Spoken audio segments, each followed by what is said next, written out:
So I decided to dedicate a little bit of time at the beginning here to complaining about Flutter because I do not like Flutter.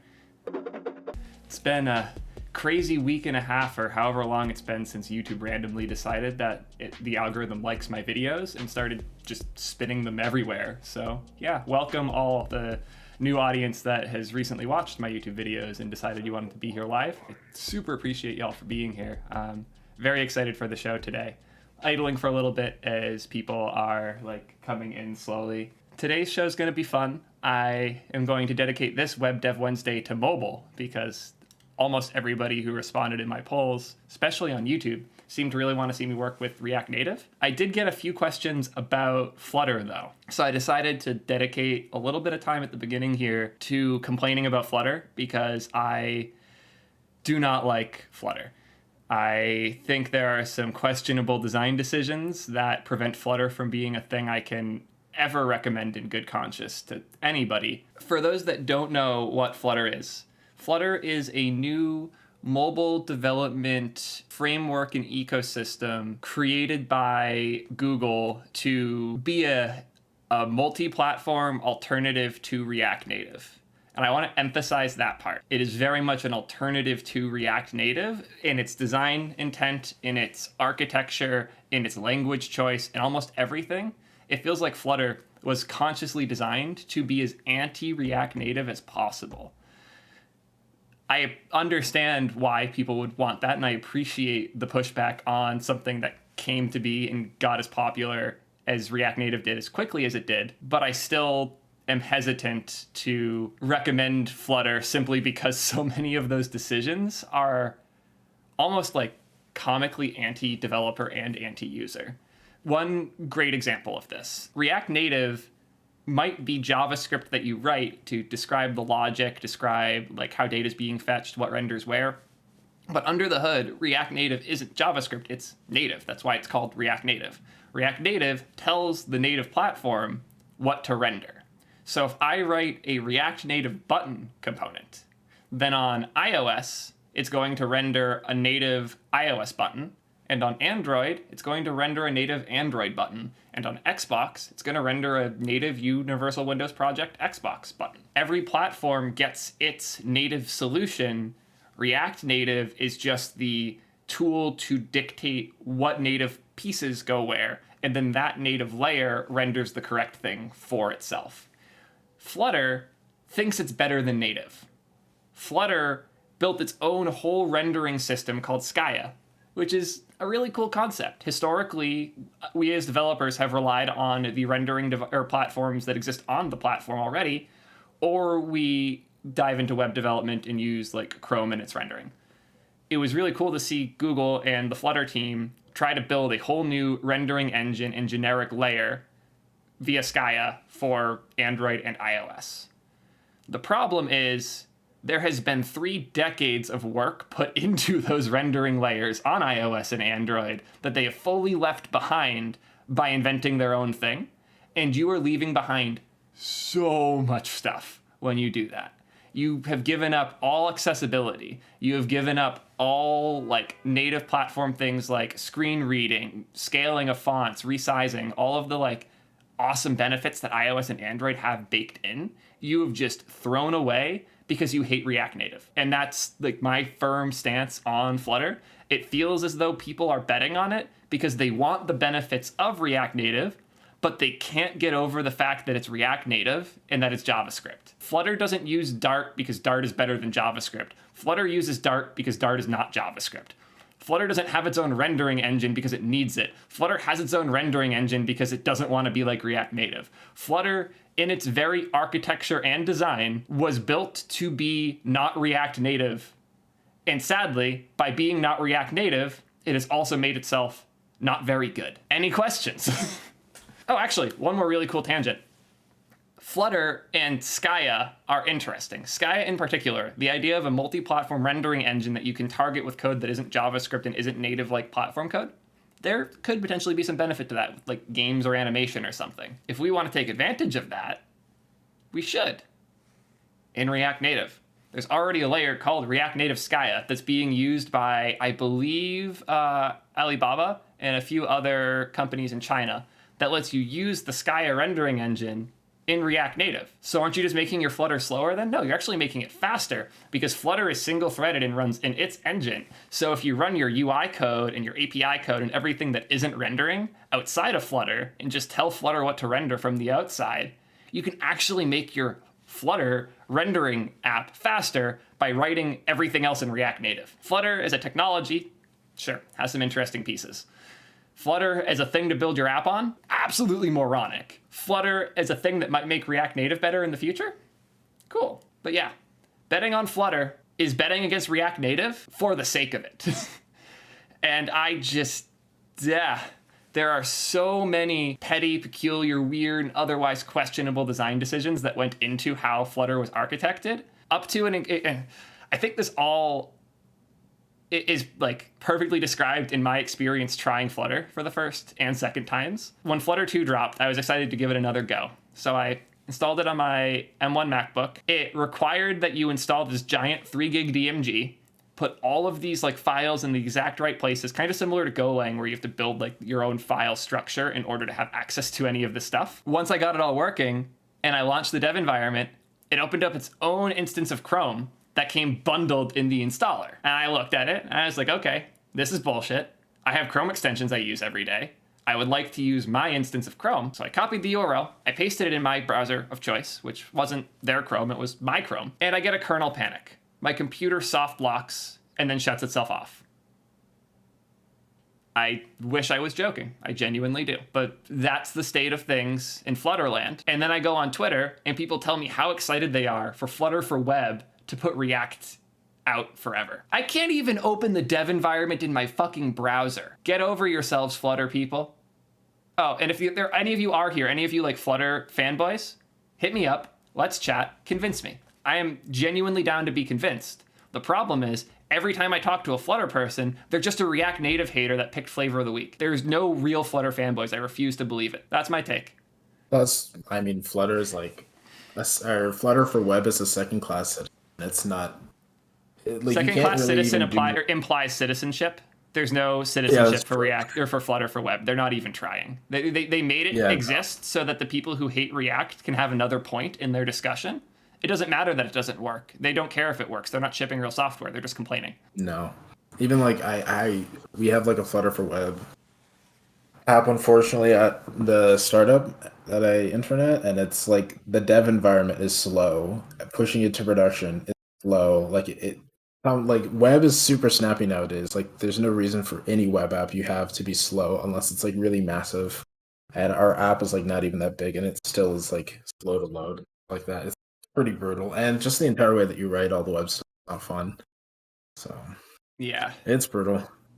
Yeah. So I'm seeing a lot of people in chat now saying they agree Flutter for Web is bad, but they disagree with mobile. But okay, I guess I'll reframe this. Why would any developer pick Flutter over React Native right now? What benefit do they get by picking React Native or by picking Flutter? Speed? Okay. So we have speed so far. Performance in Flutter theoretically can be faster for like certain animation tasks if you don't properly offload them. But generally speaking, React Native can be and often is just as fast as Flutter. Also, wouldn't you get like all the performance benefits from Flutter if you use, from React Native if you use Skya? Yep. Anyways, yeah, you can get all of the Flutter benefits in React Native with React Native Skya, especially as that matures. So if you're building a new app right now, by the time your app's big enough to be slow, React Native Skya will be real enough that if Flutter could theoretically have saved you, it will now save you. Oh yeah, it's being maintained, I think, by Shopify now, right? Or at least the Docs website is hosted by Shopify. So the English one for sure, but I'm pretty sure, honestly, like China has been taking over the React Native Skya stuff like really hard. I have not been able to keep up because my like Google Translate hasn't helped me a whole lot, but it seems like there's really cool international efforts for React Native Skya, which I'm super excited about. I am seeing more points. One person on YouTube said no JS bridge, which is an interesting point to make. Somebody else already said Hermes on Android is a lot quicker, which definitely is a good point. Like the JS bridge has gotten significantly better and is arguably negligible at this point.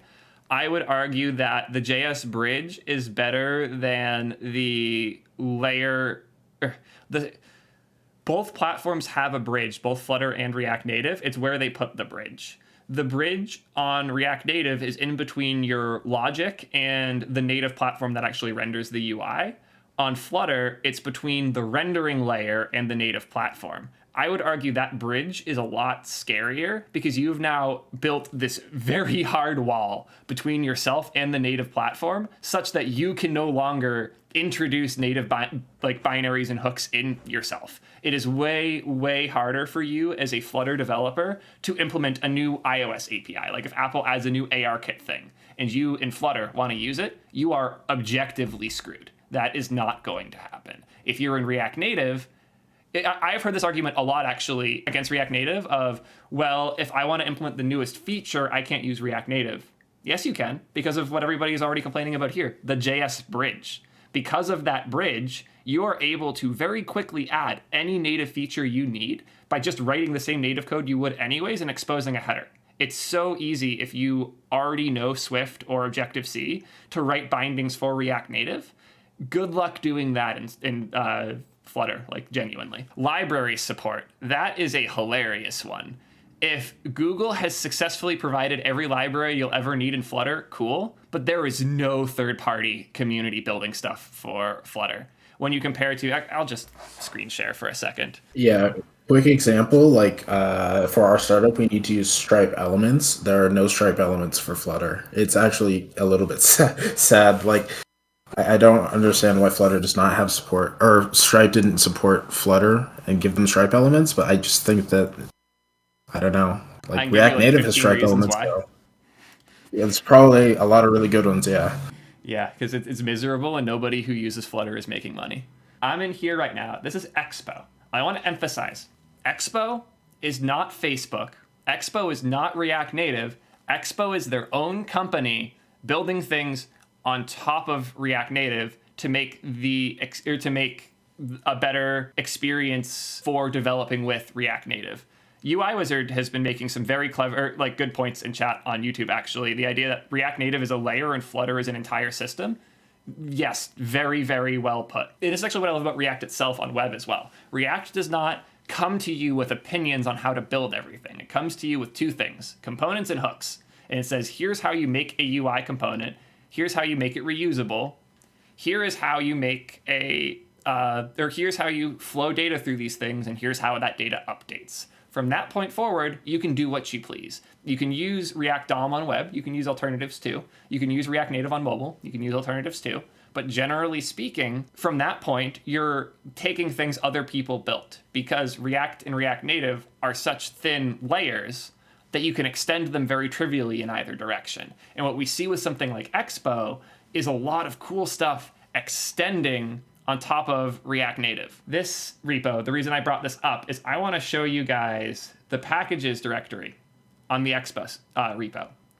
Because every single one of these is an open source package that you can install right now in your React Native app and have whatever the hell the name of the thing is. So like Expo notifications. Here's a package that handles push notifications and scheduled notifications and all the other things you might need to do for both iOS and Android with a single unified API. Do you have any idea how useful this is at all? It is magic how useful this is. Or if we look at something like Expo Print, this handles the obscure native printing APIs on both platforms. Do you have any idea how obnoxious it is to print on Android? Do you know how awesome it is that they handled this for me in a generic layer that I can npm install and now deal with printing on both platforms? Let's see Flutter printing. Oh, cool. Flutter has it too. Pub.dev. Is this by, this is the official package repository. Who makes the package though? NFnet. It's not first party. Interesting. Yeah. That's cool. It's cool to see that third parties are happening to do these things. I will admit some fault here. I assumed that this type of thing was not happening, and it appears to be happening. This appears to have a decent bit of likes, so it seems like this solution works. Cool. Let's go through and pick some others to see if my assertion here is correct or not. Expo screen capture, that'll be a fun one. Screen capture event, screen capture utils, screenshot. Can we sort by popularity? I'll just Google search instead. Flutter screen capture. Looks like screenshot is the only option, not screen capture. Cool. There's a good example. I have a screen capture package right here to do full screen recording. Oh, here, this is interesting. Since Android Media Projection APIs allow third-party apps to perform screen capture or screen sharing, even if apps in background. Taking screenshots cannot. Yep. Cool. Oh, this allows you to protect your screen from being captured or recorded. Interesting. This is not what I thought this was for. Terribly named. Ooh, splash screens. This is a great example of an annoying one. Oh, look at this. For splash screens, you have to go do the native thing on the platforms. This guides you through how to handle the native layer for the splash screen on every platform. Do you know how I configure splash screens on React Native? npm install expo splash screen. Now I'm done. Like, it shouldn't be this hard. Really shouldn't be this hard. Oh, that's a cool point. Experimented a little bit with Flutter by rewriting my component's chat UI, or my company's chat UI, but couldn't find any usable GraphQL clients. When you go to Flutter, you leave behind the entire JavaScript ecosystem. You can't just call a JS package that solves your problem anymore. That's a huge thing to just give up. And I don't get why people are so willing to throw that all away just because they hate web that much. It feels absurd to me. Also, for those that don't know, I couldn't get a Discord overlay working here. I tend to have friends pop in and just chime in on random interesting stuff. Currently I have Christian in here, Hey Glassy on Twitter and YouTube and whatnot. Good friend. He has very similar tech in terms of uses similar stuff to me. A little bit newer though, so it's really good having somebody jump in if I'm going over heads way too often. You made it through. To summarize, I don't think Flutter in and of itself is this terrible scourge on society. I just don't think there's any real reason to use it right now. I'm very down to having my mind changed, and if you're interested in having a conversation about Flutter, please reach out to me on Twitter. We can schedule a conversation, maybe even do a live stream where we talk about it back and forth. Twitter Spaces is a thing we use for stuff like that a lot as well. Still don't think I would use it though. Thank you so much for watching this one through. I know it was a long one, but clearly you care, clearly you like this, so if you're not already subscribed, you should fix that. Less than like a 1/10 of y'all are subscribed, and I know I'm new, but come on guys, I'm gonna be here. Especially now that I have a video editor, Adam, who's been kicking ass. Do you notice how much better this video is? You think I, Theo, have the time to do that when I can't even debug my way out of the wrong folder? No, I'm not able to edit these videos anymore, and Adam is kicking butt, and he better plug his Twitter in here somewhere so y'all can go follow him too. So yeah. Thank y'all again so much for watching this one. I really appreciate it, and I can't wait to see you next week. Peace, y'all.